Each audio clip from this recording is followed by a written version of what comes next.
इतिहास के पन्नों की कहानी, शलाका की जुबानी।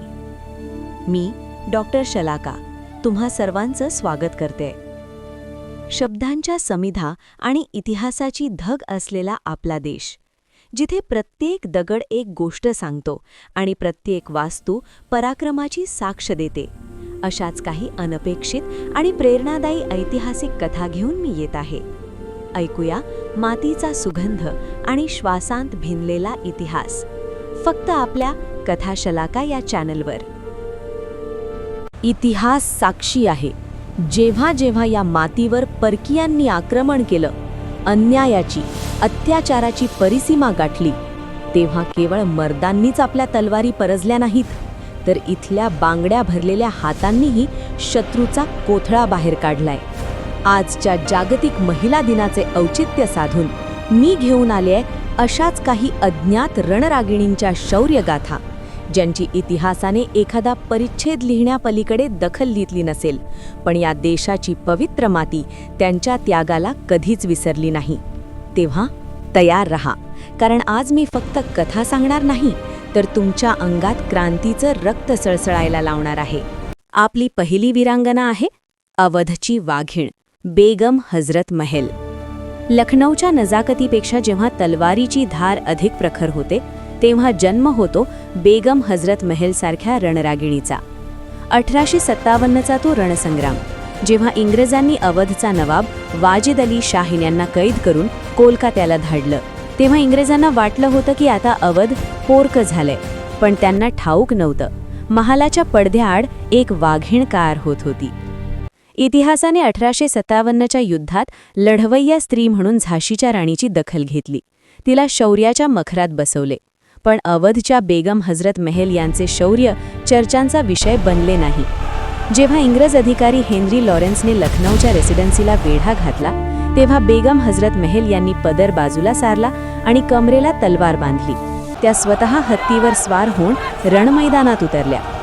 एका बाजूला इंग्रजांच्या तोफा आग ओकत होत्या आणि दुसऱ्या बाजूला ही बेगम आपल्या सैन्याला ललकारत होती की प्राण गेले तरी चालतील, पण लखनौच्या मातीवर फिरंग्यांचा पाय पडू देणार नाही।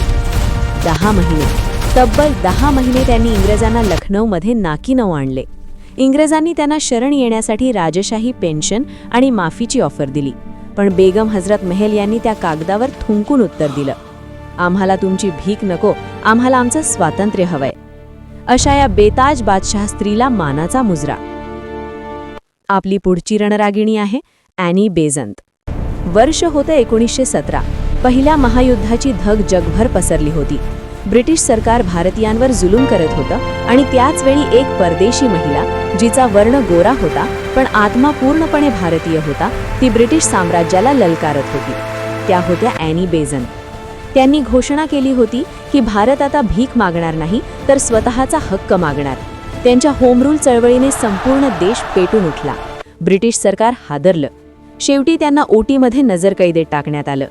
इंग्रजांना वाटलं की आवाज दाबता येईल, पण झालं उलटच। त्यांच्या अटकेमुळे भारतभर संतापाची लाट उसळली। अमेरिकेचे राष्ट्राध्यक्ष आणि जगभरातील नेत्यांनी ब्रिटिशांवर दबाव आणला। शेवटी केवळ 3 महिन्यात ब्रिटिश सत्तेला गुडघे टेकावे लागले आणि ॲनी बेझंत यांची सुटका करावी लागली। त्याच वर्षी त्या भारतीय राष्ट्रीय काँग्रेसच्या पहिल्या महिला अध्यक्षा बनल्या। त्यांनी जगाला सांगितलं की स्वातंत्र्य हा मागण्याचा विषय नाही, तर तो हिसकावून घेण्याचा अधिकार आहे। भारतीय स्वराज्याची धगधगती ज्वाला असलेल्या ॲनी बेझंत यांना मानाचा मुजरा। आपली पुढची रणरागिणी आहे मॅडम भिकाजी कामा। वर्ष होतं 1907। ठिकाण होतं जर्मनीचं स्टुटगार्ट शहर। जगभरातील दिग्गज नेते आंतरराष्ट्रीय समाजवादी परिषदेसाठी जमले होते। ब्रिटिश अधिकारी मोठ्या अभिमानाने सांगत होते की भारतावर आमचं राज्य आहे, पण त्याच सभेत एक भारतीय महिला उभी राहिली, जिच्या डोळ्यात अंगार होता आणि हातात एक कापड होतं। मॅडम भिकाजी कामा स्टेजवर गेल्या। ब्रिटिश प्रतिनिधींचा विरोध झुगारून त्यांनी आपल्या साडीच्या पदराखालून एक तिरंगा बाहेर काढला। तो आजचा तिरंगा नव्हता, तर हिरवा, पिवळा आणि लाल रंगांचा क्रांतीचा ध्वज होता, ज्यावर वंदे मातरम लिहिलं होतं। त्यांनी तो ध्वज हवेत फडकवला आणि गर्जना केली की बघा, हा भारताचा स्वातंत्र्य ध्वज आहे, हा रक्ताने पवित्र झाला आहे। मी जगातील सर्व स्वातंत्र्यप्रेमींना आवाहन करते की या ध्वजाला सलामी द्या आणि भारताला गुलामीतून मुक्त करण्यासाठी आम्हाला साथ द्या। त्यांना भारतीय क्रांतीची जननी म्हटलं जातं. त्यांनी दाखवून दिलं की क्रांतीसाठी फक्त बंदूक लागत नाही, तर परक्या भूमीवर स्वतःचा ध्वज फडकवण्याचं प्रचंड धैर्य लागतं. भारताच्या या पहिल्या ध्वजवाहिका मॅडम भिकाजी कामा यांना मानाचा मुजरा. आपली पुढची रणरागिणी आहे प्रीतिलता वड्डेदार. वर्ष होतं 1932. ठिकाण होतं चितगाव, आजचं बांगलादेश. तिथे एक युरोपियन क्लब होता ज्याच्या पाटीवर लिहिलं होतं, dogs and Indians are not allowed, म्हणजे कुत्रे आणि भारतीयांना प्रवेशबंदी. भारतीयांचा हा अपमान एका तरुण शिक्षिकेच्या जिव्हारी लागला होता. तिचं नाव होतं प्रीतिलता वड्डेदार. मास्टर द सूर्यसेन यांच्या नेतृत्वाखाली प्रीतिलतांनी पुरुषी वेश परिधान केला. हातात पिस्तूल घेतलं आणि 15 क्रांतिकारकांसह रात्रीच्या काळोखात त्या युरोपियन क्लबवर तुटून पडल्या. इंग्रज अधिकारी मध्यधुंद अवस्थेत असतानाच अचानक गोळ्यांचा वर्षाव झाला. प्रीतिलतांनी स्वतः आघाडीवर राहून नेतृत्व केलं. इंग्रज सैरावैरा पळू लागले, पण लढाई दरम्यान एक गोळी प्रीतिलतांच्या शरीरात घुसली. त्या जखमी झाल्या, रक्त वाहू लागलं. इंग्रजांच्या हाती जिवंत लागणं म्हणजे मरण यातना भोगणं होतं. पण प्रीतिलतांनी ठरवलं होतं की मी इंग्रजांच्या हाती लागणार नाही.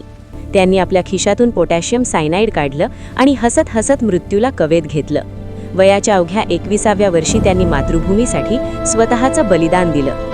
ज्या क्लब बाहेर भारतीयांना कुत्र्यांची उपमा दिली होती, त्याच क्लबच्या चिंधड्या उडवून प्रीतिलतांनी दाखवून दिलं की भारतीय नारी जेव्हा पेटून उठते तेव्हा जुलमी साम्राज्यांची राख होते. क्रांतीच्या या धगधगत्या ज्वालेला मानाचा मुजरा. आपली पुढची रणरागिणी आहे उषा मेहता. वर्ष होतं 1942. छोडो भारत आंदोलनाची धग संपूर्ण देशात पसरली होती. इंग्रजांनी सर्व मोठ्या नेत्यांना तुरुंगात टाकलं होतं. वर्तमानपत्रांवर बंदी होती आणि लोकांपर्यंत माहिती पोहोचवण्याचे सर्व मार्ग बंद झाले होते. अशा अंधारात एक गुपित घुमली.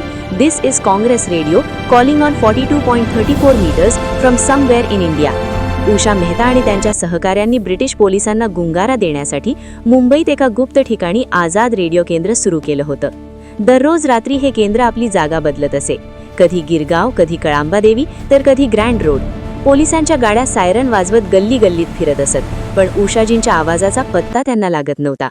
त्यांनी रेडिओवरून आझाद हिंद फौजेच्या बातम्या दिल्या, क्रांतीचा संदेश दिला आणि साऱ्या देशाला सांगितलं की आपण झुकलेलो नाही. ब्रिटिश गुप्तहेर विभाग वेडं झालं होतं. शेवटी 14 ऑगस्ट 1942 रोजी पोलिसांनी एका बिल्डिंगला वेढा घातला. उषाजींना अटक करण्यासाठी पोलीस दार तोडून आत घुसले, पण अटक होण्याच्या काही सेकंदाआधीही त्यांनी रेकॉर्ड लावून सर्वात शेवटचा संदेश प्रसारित केला, वंदे मातरम. उषा मेहतांनी दाखवून दिलं की क्रांती करण्यासाठी हातात फक्त शस्त्रच नाही, तर आवाजाची ताकदही पुरेशी असते.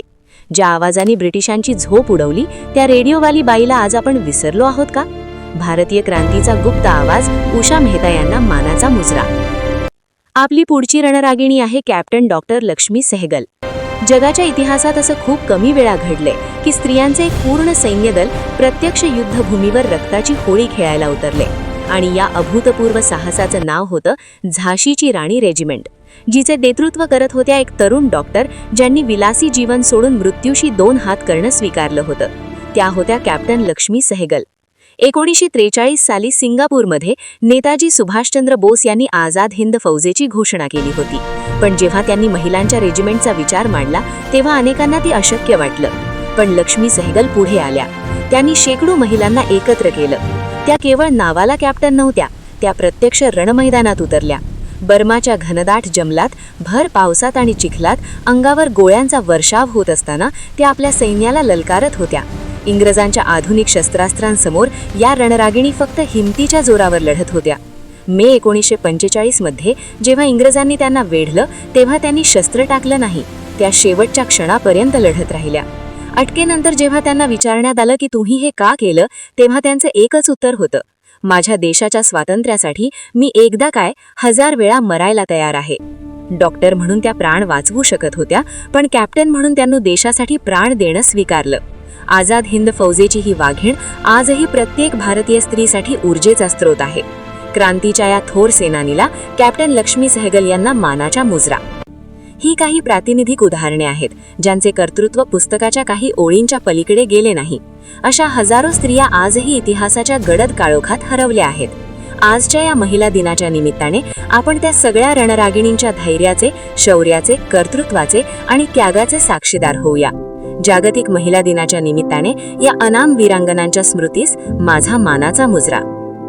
काळ बदलला, माणसं बदलली, पण मातीचा हा इतिहास आजही श्वासात दरवळतोय. इतिहासाच्या या पाऊलखुणा आजही आपल्याला बरंच काही सांगून जातात.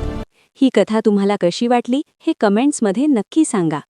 अशाच न ऐकलेल्या आणि प्रेरणादायी शौर्यगाथांसाठी भेटत राहूया फक्त कथाशलाकावर. पुन्हा भेटू एका नवीन ऐतिहासिक वळणावर. तोपर्यंत पाहत रहा आणि ऐकत रहा. धन्यवाद.